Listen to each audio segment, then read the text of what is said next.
you have to start with the play of the only returning Heisman Trophy finalist in college football, and that's Justin Fields, number 1, the quarterback for the Buckeyes. He was terrific today.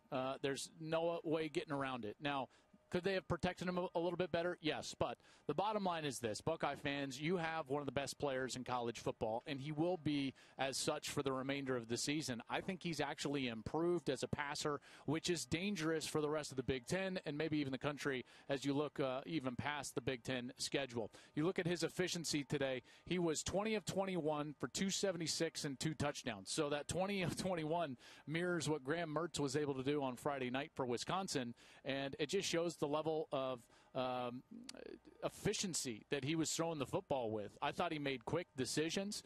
He was certainly accurate with the ball. That goes without saying when you're 20 of 21. His only incompletion was a ball that was in Chris Olave's hands, and then Olave kind of gets undercut in the end zone and takes a hard hit there and ended up dropping the football. That was his only incompletion of the day. I thought he was in control, and he did what his coach asked him to do, which was don't go out there and try to do too much too early. Just take what the defense is giving, stay within the offense, and make the plays that are there to be made. He did so with his feet. He did so, obviously, in the passing game, and I thought he played really well. If he continues to play like this, under control, in command of not only their system, but what's going on with the defense, then he's going to have a monster year.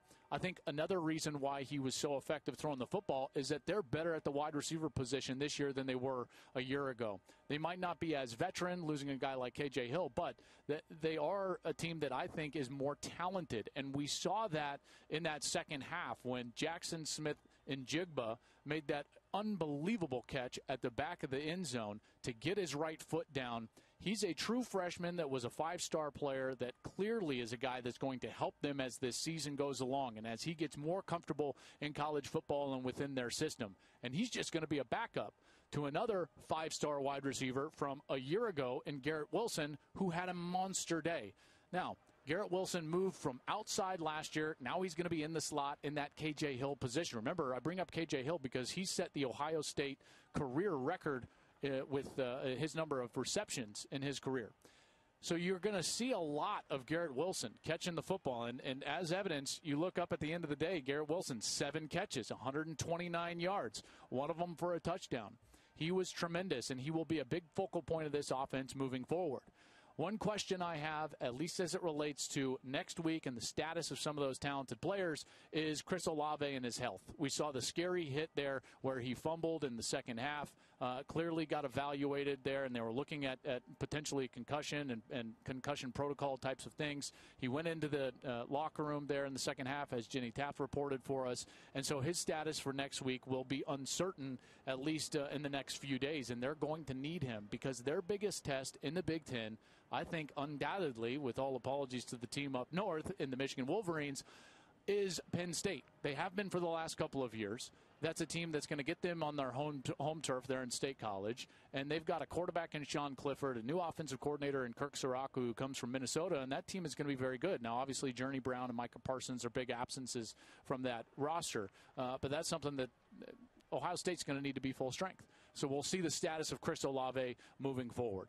The other big question I'm going to have is which running back is going to take over for J.K. Dobbins. I thought that Trey Sermon ran a little bit better than Master Teague today, even though Teague had some nice runs. He's a downhill, straight-ahead runner, whereas Trey Sermon's got a little bit more wiggle. So Ohio State fans, from my estimation, moving into next week offensively, you really only have 2 questions. Which back is going to get the lion's share of the carries, and which back can be more explosive and give you more in the running game, and is Chris Olave going to be on the field? If they can get Olave back and get some production out of the running game, then Penn State's going to have a real hard time stopping this offense because it's one of the most talented in college football. That's where I'll sit next.